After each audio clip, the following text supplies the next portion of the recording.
Hello everyone. आज हमारी जो 2.3 एक्सरसाइज चल रही है उसके हम जो हमारे सम रहते हैं वो सम करने वाले हैं। सेकंड सम का सेकंड पार्ट देखिए। सबसे पहले find the domain and range of the following real function F X equal square root 9 minus X square. इसकी हमें डोमेन और रेंज निकालनी है।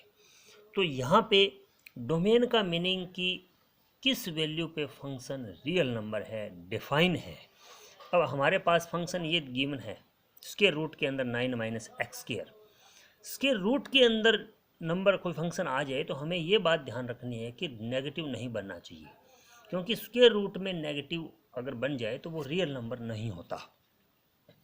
10th क्लास तक आपने पढ़ा होगा, कहीं भी स्क्वायर रूट के अंदर आपके नेगेटिव नहीं आया, क्योंकि 10th क्लास तक सारे के सारे जो नंबर थे वो रियल नंबर थे। अभी +1 के हम 6 चैप्टर के अंदर 5th चैप्टर के अंदर पढ़ेंगे इमेजनरी नंबर, तो वहाँ रूट के अंदर नेगेटिव आएगा। तो यहाँ हमारा रियल होना चाहिए। रियल तभी होगा जब ये जो अंदर की जो वैल्यू है ये ग्रेटर देन 0। इसके फैक्टर बना लिए हमने। 3 का स्क्वायर लिख सकते हैं इसको, तो 3 माइनस एक्स और 3 प्लस एक्स, दो फैक्टर बन गए। अब लिखा एफ एक्स का meaning function F x will have real value. ये रियल वैल्यू कब होगी? जब हमारा जो रूट के अंदर है फैक्टर जो है वो ग्रेटर देन इक्वल 0 होगा। तो ये रियल के लिए ये चीज़ ज़रूरी है कि ये ग्रेटर देन इक्वल 0 होना चाहिए। अब हमने क्या किया, यहाँ देखो 3 माइनस एक्स है, तो इसको x माइनस 3 करने के लिए हमने माइनस से मल्टीप्लाई कर दिया बोथ साइड। आप ध्यान रखें कि जब भी लेस देन या ग्रेटर देन का साइन होता है और बोथ साइड नेगेटिव साइन से अगर हम मल्टीप्लाई करते हैं तो ये साइन चेंज हो जाता है। हम 6 चैप्टर में पढ़ेंगे लीनियर इनइक्वलिटी, वहाँ भी इस बात का ध्यान रखना है। जब इक्वेशन होती है तो उसमें कोई फ़र्क नहीं पड़ता, दोनों साइड हम मल्टीप्लाई माइनस से करते हैं। बट यहाँ इक्वेशन नहीं, यहाँ इनइक्वलिटी है, तो ग्रेटर देन का साइन है, तो यहाँ हमने माइनस से मल्टीप्लाई किया बोथ साइड। माइनस से इधर मल्टीप्लाई करोगे तो देखो एक्स जो 3 है वो नेगेटिव हो जाएगा और एक्स है वो पॉजिटिव हो जाएगा। हमारा फैक्टर ये x माइनस 3 हो जाएगा, और इधर से मल्टीप्लाई करेंगे तो वो 0 हो जाएगा। ये साइन चेंज हो जाएगा, ये आपने ध्यान रखना है। लेस देन ग्रेटर देन की इनइक्वलिटी के अंदर अगर हम माइनस से दोनों साइड मल्टीप्लाई करते हैं तो साइन चेंज हो जाता है। अगर यहाँ ग्रेटर देन है तो लेस देन हो जाएगा, और लेस देन है तो ग्रेटर देन हो जाता। तो ये हमने अब दो फैक्टर बन लिए। पॉजिटिव है, इनको आगे पीछे लिखने से कोई फर्क नहीं पड़ता। यहाँ हमने मल्टीप्लाई कर दी माइनस से, ये फैक्टर बन गए हमारे। अब ये कह रहे हैं कि ये जो चीज़ है ये हमारा लेस देन इक्वल 0 होना चाहिए। तो ये लेस देन इक्वल 0 कब होगा? कहने का मतलब ये चीज़ हमेशा नेगेटिव होनी चाहिए। ये नेगेटिव तभी होगी जब x की वैल्यू -3 होगी या +3, या इनके बीच की कोई भी वैल्यू इसमें पुट करके देख लीजिए, ये हमेशा या तो 0 बनेगा या 0 से छोटा ही बनेगा, 0 से बड़ा नहीं बनेगा। तो इसकी डोमेन ये होगी हमारी। -3 हो सकता है, -3 अगर हम लेंगे तो देखो ये 0 बन जाएगा, तो 0 के इक्वल का साइन है यहाँ, तो 0 हो सकता है। प्लस का अगर हम 3 लेंगे तो ये 0 बन गया, ये 0 के साथ मल्टीप्लाई 0 बन गया, तो 0 के इक्वल हो सकता है। इनकी कोई बीच की वैल्यू उठा के पुट कर लीजिए, ये हमेशा नेगेटिव ही बनेगा। मान लो मैं यहाँ इसके बीच का कोई नंबर उठा करके कोई भी नंबर 1 ले लेता हूँ, 1 यहाँ पुट करूँगा, देखो ये नेगेटिव आएगा। यहाँ 1 पुट करूँगा, ये पॉजिटिव है, पॉजिटिव और नेगेटिव की मल्टीप्लाई नेगेटिव रहेगी। तो कहने का मीनिंग इस कंडीशन को सेटिस्फाई इस ये वैल्यू कर रही है, इससे बाहर वाले डोमेन नहीं हो सकती। क्यों नहीं हो सकती? मान लो प्लस का 4 पुट करूँ, मैं 4 पुट करूँगा तो यहाँ पे तो ये 4 - 3 प्लस का 1 बन जाएगा, और ये 4 + 3 7 बन जाएगा। पॉजिटिव वैल्यू बन जाएगी जो इसको सेटिस्फाई नहीं करेगी। तो इसको सेटिस्फाई करने वाली हमारी यही वैल्यू है। क्लोज इंटरवल होगा यहाँ पे। काफ़ी स्टूडेंटों ने इस सम को ट्राई किया है और वहाँ सेट की ब्रैकेट लगा रखी है, जो हम परसों होमवर्क सेंड किया था, तो उसमें सेट की ब्रैकेट लगा रखी। सेट नहीं, यहाँ इंटरवल की ब्रैकेट लगी। क्लोज इंटरवल है। क्लोज इंटरवल का मीनिंग -3 हो सकता है, प्लस का 3 हो सकता है, और इनके बीच के सारे नंबर होंगे। और अगर आप सेट की फॉर्म में लिखते हैं तो वहाँ सिर्फ 2 ही एलिमेंट शो होते हैं। तो इसलिए डोमेन है वो -3 से 3 क्लोज इंटरवल होगी। और रेंज, ये वैल्यू पुट करेंगे। रेंज का मतलब आउटपुट। इन ये दोनों वैल्यू या इनके बीच की कोई भी वैल्यू पुट करें तो जो आउटपुट आएगा वो हमारा 0 3 आएगा। 0 और 3 और इसके बीच का आएगा कोई न कोई। जैसे आप -3 पुट करते हैं, यहाँ पे -3 पुट करेंगे, स्क्वायर पॉजिटिव हो जाएगा, 9 हो जाएगा, 9 - 9 0 0 नंबर आ जाएगा। अगर आप यहाँ पे 0 पुट करते हैं, 0 पुट करेंगे तो 0 हो जाएगा। 9 का जो स्क्वायर रूट है वो 3, और इनकी कोई बीच की वैल्यू पुट करते हैं, 1 2 3 तो वो इन्हीं के बीच की कोई वैल्यू आएगी। तो रेंज ये आएगी और डोमेन ये है, इनसे बाहर हम नहीं पुट कर सकते। बाहर पुट अगर कर देते हैं तो फंक्शन हमारा रियल नंबर नहीं बनता, रियल वैल्यू नहीं आती, रियल फंक्शन नहीं रहता उस टाइम। तो डोमेन ये है, ये पुट कर सकते हैं, और जो आउटपुट रेंज आएगी वो ये आएगी, इससे बाहर कोई रेंज नहीं आने वाली, कोई वैल्यू नहीं आने वाली। डोमेन और रेंज ये होगा। उम्मीद करता हूँ समझ में आ गया होगा।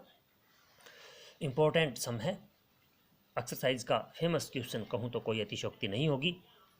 थर्ड सम की तरफ बढ़ते हैं। स्टेटमेंट देख लीजिए, for a function F x is defined by F X equal 2x minus 5 write down the value of. ये तो बहुत ईजी सम है। यहाँ सिर्फ हमें ये फंक्शन दे रखा है एफ एक्स, 2x माइनस में 5 लिखा हुआ है और हमें इनकी वैल्यू निकालनी है। ये एफ 0 लिख रखा है, मतलब इस फंक्शन की वैल्यू 0 पे निकालनी है। तो एक्स जहाँ जहाँ एक्स है वहाँ 0 पुट कर देंगे। 7 पे निकालनी है, जहाँ जहाँ एक्स 7 पुट कर देंगे। -3 पे निकालनी है तो जहाँ जहाँ एक्स है वहाँ -3 पुट कर देंगे। बिल्कुल ईजी सम है ये तो, आपके लेवल के हिसाब से बहुत ही ज़्यादा ईजी सम है। तो हमने -3 वाला किया, ये फंक्शन दे रखा है, एक्स की वैल्यू -3 इसमें पुट की। थर्ड पार्ट कर रहे हैं हम इसका, जहाँ एक्स है वहाँ -3 पुट किया, कैलकुलेशन की, माइनस का 11 आंसर आ गया। तो ये तो आप बड़ी आसानी से कर लेंगे। सेम हमारा जो फोर्थ सम है वो भी इसी तरह का ही सम है। इसमें भी the function T with mass temperature map temperature of a degree Celsius into temperature a degree Fahrenheit in the defined by T C variable में ये एक दे रखा है, मैं 9c बाय में 5 प्लस में 32। तो ये एक फार्मूला होता है जो टेम्परेचर को फारेनहाइट वगैरह में चेंज करते हैं। साइंस के स्टूडेंट जानते होंगे इस बारे में, आपके 9th 10th में आया होगा ये फार्मूला है। और इसको ये डिग्री सेल्सियस को डिग्री फारेनहाइट में चेंज करने का है। तो देखो ये टी में वेरिएबल दे रखा है, हमें यहाँ T0 निकालना है। इसका मीनिंग इसमें जहाँ जहाँ सी है वहाँ 0 रख दीजिए। अब देखो पहले की वैल्यू हम निकालेंगे, T0 निकालेंगे तो लिखेंगे यहाँ put C equal 0, C equal 0 इसमें पुट कर देना, ये 0 हो जाएगा, 32 आ जाएगा। T0 की वैल्यू 32 आ जाएगी। सिमिलरली T28 निकालना है तो जहाँ C है वहाँ 28 पुट कर दीजिए, कैलकुलेशन कर दीजिए, आंसर आ जाएगा। यहाँ C की जगह -10 पुट करना है। और यहाँ कह रहा है कि the value of C if TC equal 212। तो TC का मतलब पूरी लेफ्ट हैंड साइड, पूरी लेफ्ट हैंड साइड की जगह 212 पुट कर दीजिए, सॉल्व कर दीजिए तो वहाँ C की वैल्यू आ जाएगी। फोर्थ पार्ट में C की वैल्यू निकालनी है। बिल्कुल ईजी सम है, आप ट्राई करेंगे कोई प्रॉब्लम नहीं आने वाले। डायरेक्ट हमें C की वैल्यू पुट करनी है जिस पे हमें पूछा है। फिफ्थ सम देखिए, find the range of the each of the following function. हमें यहाँ रेंज निकालनी है, ओनली रेंज। फर्स्ट में देखिए F X equal 2 minus 3x, x belong real number, x greater than 0।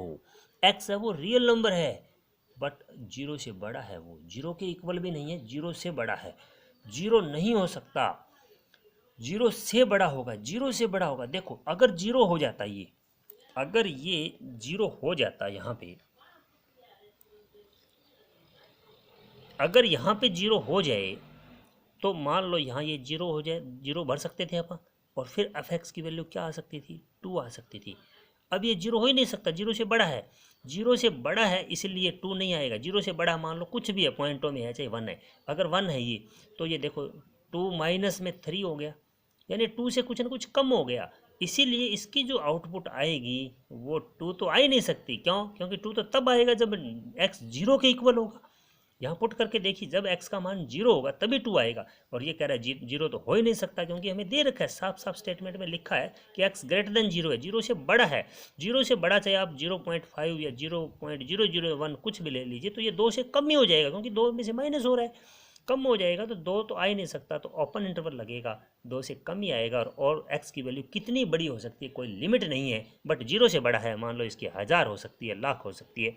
तो अगर हम 1000 लाख यहाँ पुट करेंगे तो ये 3 से मल्टीप्लाई होकर नेगेटिव का बड़ा बनेगा, और उसमें से 2 माइनस होगा, मतलब नेगेटिव का नंबर आएगा। तो 2 की तरफ ओपन इंटरवल और -∞ की तरफ ओपन इंटरवल, इसके बीच की कोई वैल्यू आएगी, ये हमारी रेंज होगी। x इस कंडीशन के हिसाब से कुछ भी पुट कीजिए, जो भी आउटपुट आएगा वो इसके अंदर आपको दिखाई देगा। तो अगर यहाँ इक्वल का साइन और लगा देता ना, तो x 0 हो सकता था, फिर 2 भी आ सकती थी, 2 हो सकता था, तो 2 की जगह फिर यहाँ क्लोज ब्रैकेट लगाते हैं हम, क्लोज ब्रैकेट मतलब 2 इंक्लूड होता। अब 2 नहीं हो सकता, 2 से कम ही आएगी, और कितनी कम आएगी इसका कोई अंदाज़ा भी नहीं लगा सकते, इन्फिनिटी तक जाएगा। तो ओपन इंटरवल होगा -∞ से 2 तक। सेकंड पार्ट देखते हैं हम इसका। Second part F X equal x square plus 2, x is a real number, इतना ही लिखा हुआ है, x is a real number. ऐसा कुछ नहीं है कि जीरो से बड़ा है जीरो छोटा, रियल नंबर है। देखिए यहाँ स्क्वायर क्वांटिटी है, एक्स जीरो हो सकता है, बिल्कुल हो सकता है, जीरो होगा तो यहाँ क्या आएगा, 2 आएगा। और ये नेगेटिव कभी नहीं हो सकता, चाहे एक्स की वैल्यू आप -3 पुट कर लीजिए, क्योंकि स्क्वायर है, square quantity is always positive. तो इसकी वैल्यू कम से कम 2 होगी, और 2 भी होगी क्योंकि एक्स जीरो भी हो सकता है, बट 2 से बड़ी होगी, 2 में कुछ न कुछ ऐड होगा, भले ही एक्स माइनस का पुट किया हो क्योंकि स्क्वायर क्वांटिटी वो पॉजिटिव हो जाएगा, और 2 में कुछ न कुछ ऐड होगा, इसलिए इसकी जो मिनिमम वैल्यू है वो 2 आ सकती है, और मैक्सिमम का कोई अंदाज़ा नहीं। 2 से लेकर के इन्फिनिटी तक 2 की तरफ क्लोज इंटरवल लगेगा इस बार, क्योंकि 2 हो सकती है, 2 होगी रेंज इसकी जब एक्स की वैल्यू 0 होगी। तो 2 से इन्फिनिटी क्लोज इंटरवल, ये इस साइड क्लोज, इन्फिनिटी की तरफ हमेशा ओपन इंटरवल लगता है, इस बात का ध्यान रखें। इन्फिनिटी की तरफ चाहे पॉजिटिव इन्फिनिटी हो चाहे नेगेटिव हो, कहीं पर भी क्लोज इंटरवल नहीं लगेगा। थर्ड फंक्शन देखिए, थर्ड जो फंक्शन है F X equal x, x is a real number, special type का फंक्शन है। अगर आपने थ्योरी इसकी इंट्रोडक्शन पढ़ी है, चैप्टर की थ्योरी पढ़ी है, वहाँ मैंने बताए थे कि काफ़ी टाइप के फंक्शन है, अगर वो पढ़े हैं तो आप के जहन में ये देखते ही एक आवाज़ आ रही होगी अंदर से कि ये कौन सा फंक्शन है, F X equal x, x is a real number.